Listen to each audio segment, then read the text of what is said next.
Emergency के हवाले से जो हमारी इत्तला ये है कि शटअप कॉल मिली है इनको कि कोई ऐसी हरकत नहीं होगी, ना इमरजेंसी आएगी, ना मार्शल लॉ लगेगा।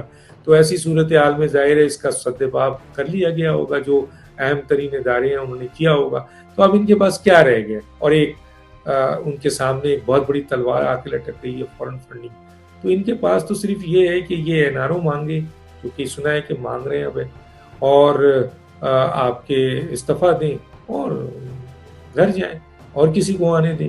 इनके पास और कोई ऑप्शन नहीं है। डॉक्टर साहब, एक ऑप्शन आप भूल रहे हैं मेरे ख्याल में। बहुत शुरू में खान साहब ने वादा किया था कौम से, शायद वो ऑप्शन बता दें मुझे, मैं शायद भूल गया हूँ। तो मैं उसको आईएमएफ से कर्जा लेने वाला, शायद क्या पता अवाम से कोई अपना वादा पूरा कर दें।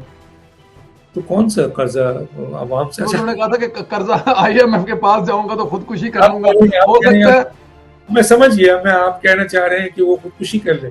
तो भैया, जज्बात में आके और आदमी फ्रस्ट्रेशन में आकर, गुस्से में आकर आदमी बड़ी बड़ी गलतियां कर सकता है। खुदकुशी उसी अटेम्प्ट का हिस्सा है। बहरहाल मैं नहीं समझता, जिस तरह लोग कहते हैं कि जी ये कुछ हो जाए, ये साहब ऐसे नहीं है कि इस्तीफा देंगे।